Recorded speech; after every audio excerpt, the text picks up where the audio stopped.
Сега е време за малку минути кои што ги посветуваме на културата, на уметноста, на убавите настани или луѓе кои што сакаме да ги лоцираме, да ви ги прикажеме и раскажеме нивните приказни. Денеска во студиото ја имаме нашата позната поетеса и пијанистка, музичар би рекла, Ива Дамјановски, која што с убав повод или заради убав повод ја повикавме тука во студиото, а ќе ви раскажеме заеднички за нејзиниот последен настап на еден реномиран, еден од најдобрите европски поетски фестивали, кој што се случуваше во Ротердам во Холандија од 6 до 9 јуни, а нејзиниот настап конкретно беше на 8 јуни. Ива, те поздравувам и ти благодарам што ја прифати нашата покана да бидеш дел од нашето утринско шоу. Како си, со оглед на тоа што тазе се импресиите, предпоставувам, од враќањето и од учеството на овој навистина реномиран европски поетски фестивал?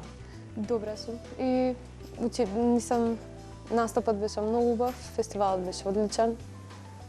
Може ли да кажеме како се случи конекцијата да поетеса од нашата земја биде дел од еден ваков реномиран фестивал? И што е она што овој фестивал во Ротердам го прави да биде еден од најдобрите? Конекцијата се случи преку платформата Версополис, од која што сум јас дел. И благодарение на тоа што сум дел од таа платформа, веќе бев и на други фестивали. Платформата функционира одлично во однос на тоа дека ги спојува поетите и фестивалите. Фестивалите имаат многу лесен начин да стигнат до профилот на поетот кој што би сакале да се представи кај нив. Од друга страна, поетите имаат платформа и тоа е само за млади поети нормално. Мислам дека до 35 години. Одлично. Како си помина во Ротердам? Супер.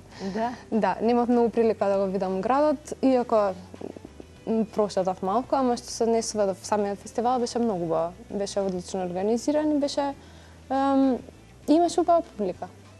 Што значи за поет од нашата земја, млад поет, да се биде дел, нели, од ваков фестивал, да се учествува? И би сакала да ми потенцираш што е она што овој фестивал го прави навистина да биде посебен. Предпоставувам дека тебе ти е голема чест што си настапувала на истиот. Да, навистина ми е драго секако. Па што го прави посебен? Мислам, кога го споредувам со другите фестивали, например во Португалија, кога бев во Орас минатата година, или Ораш, се уште не сме сигурна дали точно го кажувам тој избор, или во Корк во Ирска, секој од овие фестивали си имаше свој посебен карактер. И фестивалот во Ротердам најмногу од сите овие досега се фокусираше на, да кажеме, технолошка иновација. Односно, например, кога ќе се спореди темата на фестивалот или како? Не, самиот стил, да кажеме. Самиот стил. Добро. Па добро, некако и тоа асоцира на Ротердам, на Холандија. Да.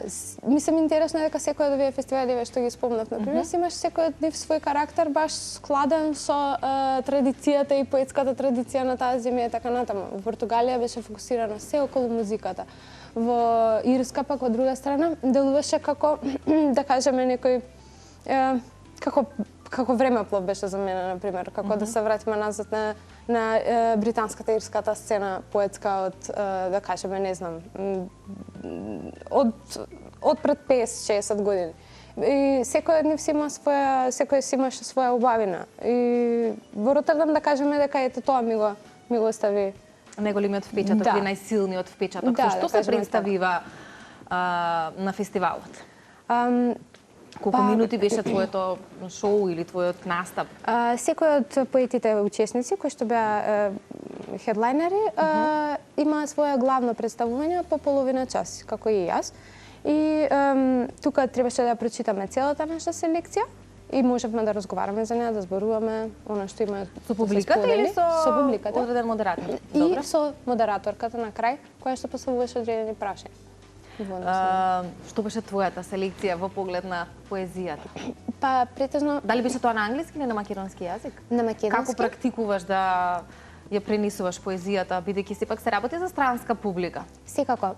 Иако мислам дека преводот нели не секогаш може да ја долови, да речам, како вистинската слика од ако е напишано на македонски, кога би се превело на друг јазик. Да, секако е. И ова е едно од дебатите на сите поетски фестивали во однос на преводот и поезијата. Ама да не навлегувам во таа црна дупка. Селекцијата секогаш треба да е на македонски пред се и треба да има англиски превод, бидејќи на овие фестивали на кои што сум учествувала, јас добив и книгичка со препев на моите песни, која што не е фестивалската селекција, значи не е цела моја книга, но е книга која што ја добивам како издание, да. Што си го представила во рамки на фестивалот? Токму така, да. Ама тоа се многу стихови, мислам, станува збор за книгичка.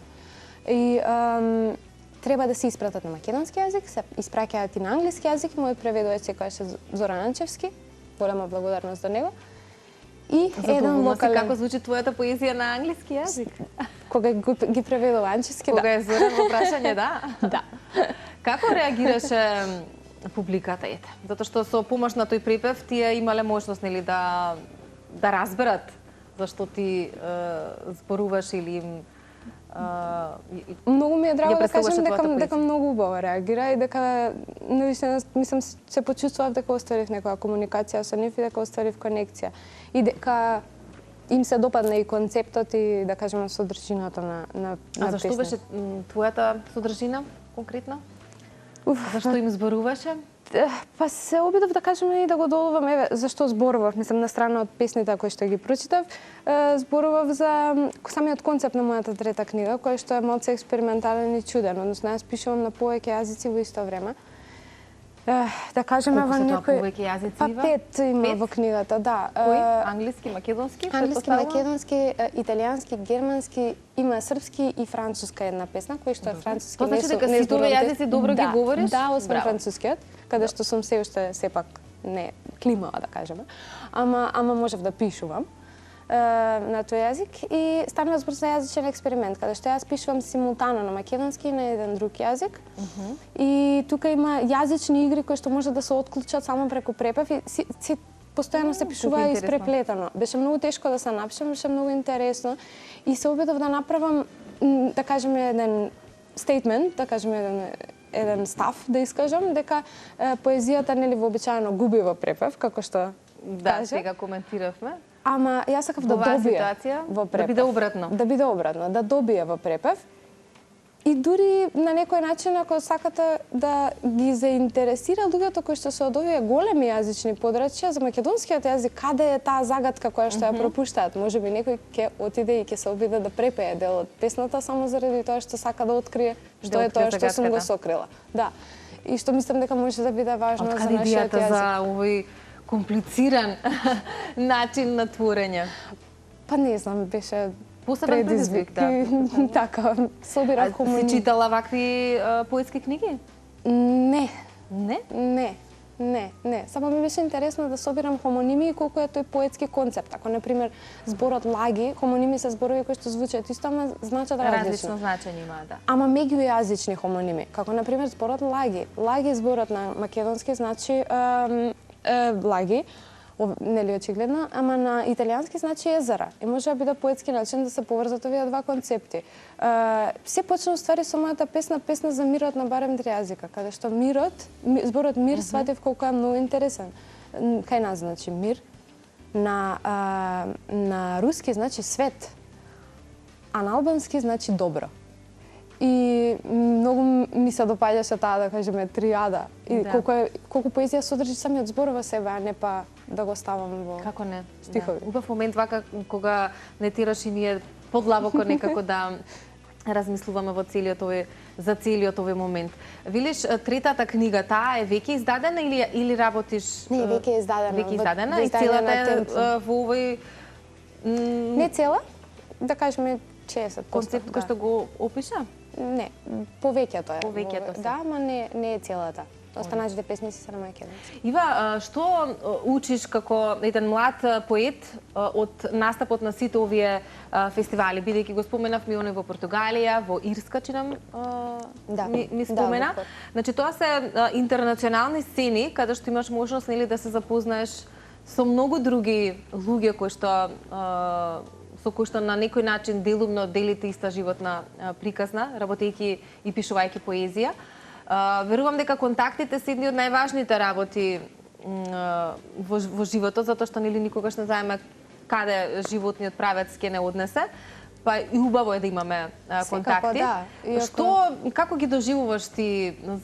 Претпоставувам се лична сатисфакција, меѓутоа што е она друго што онака си го извлекуваш од од самото фестивалско учество? Секако дека се важни конекциите и контактите и сето тоа, но за мене мислам тој концепт мислам дека дури често се вулгаризира во однос на нашата професија. Сепак е поважна работата. Иако е многу убаво да се остварат комуникации и контакти со луѓе кои што работат во сферата и со кои што може да имаш соработка понатаму. Мене тоа ми е тоа што на пример би ме радувало, да тие конекции и контакти може да се убав потенцијал да се почне некоја нова работа. Тоа е многу убаво. А втората работа е дека се многу инспиративни. Убаво е да се слушне квалитетна поезија и те инспирира да пишуваш поезијата низ годиниве, некако како да повеќе доминира нешто друго или вие поетите не го чувствувате тоа така? Колку време имаме? Не многу, ама можеме во друга емисија да дебатираме за оваа тема. Се надевам дека не, иако мислам дека можеби и таа бара трансформација некаква, за да може да биде нова и да може во ново време со сите нови алатки и работи кои што ни ги нуди дигитализацијата, веројатно и таа треба некако да се прилагоди. Да, токму така. И мислам дека и општо уметноста се обидува да си го најде својот и културата се обидува да инсистира на својата важност во општеството. Иако тоа мислам дека е малку покомплексна тема, него особено во кризниот период во кој што сепак дури се уште живееме, мислам реално. Ива, што најчесто те инспирира за да пишуваш? Па не знам. Општеството, проблемите или гледаш од поубавата страна за љубовта, за животот, што друго го прави животот убав?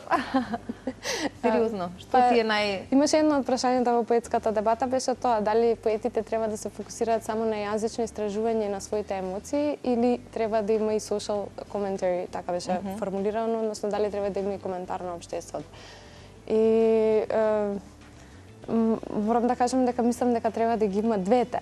Мислам, барем за мене, јас начинот на кој што пишувам, не можам да се изолирам од општеството или од околината во која што сум, ама баш мислам дека точно тој момент, моите емоции, моите емотивни случувања во оваа околина, во овој момент се тоа што е уникатно, тоа што имам јас да го кажам. Ива, кај нас се струшките вечери на поезијата. Чинам единствен фестивал од таков калибар кој што можеби по реномето може да се носи со овој во Португалија. Па каков статус се уште уживаат поетите во нашата земја со оглед на тоа што го имаме само овој фестивал на кој што можете да се представите, да дојдат уметници, поети од другите краишта, да остварите контакти, да ја негувате поезијата? Па не знам, во однос на струшки, вообичаено поетите на овие фестивали, мислам голем дел од нив веќе знаат за фестивалот. Да, тој е кај нас реномиран, нели? Меѓутоа е единствен. Да. Дали имаме потреба кај ти како млад поет да повеќе сцени вакви има во нашата земја за да се представувате? Секако, но не знам, мислам дека сепак сцената мислам дека младите луѓе прават. И да, и на некој начин мислам јас сум многу оптимистична во однос на оваа работа. Јас не мислам дека сцената е во криза до толку многу. Едноставно општеството има повеќе кризи, па нормално дека тоа се чувствува и во културата. Да, и во други сегменти. Шаренилото мислам дека е тоа што ќе ја спаси ситуацијата и тоа мислам дека не е во опасност. Па, убаво споделено, да ти кажам.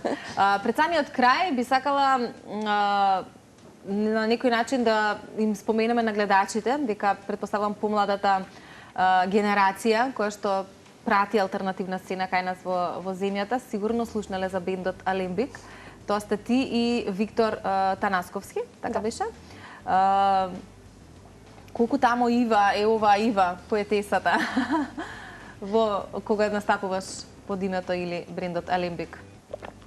Па исто толку, ама не знам, јас секогаш правам и други работи, еден куп покрај овие две, така што мислам измешано, ама тоа па им некако ми е драго. Мислам дека не би можела, мислам теоретски, јас сум дипломиран пианист, јас можев и да го одберам целосно тој кариерен пат, да кажеме, ама би сакала да работам што е можно повеќе Пошарено различни лико да работи, биде. да, да. И тоа ми прави да ми е интересна работата. Да си мултимедијален уметник. Што се случува со Алимбик? Да сум хаотичен. Летово, настапи?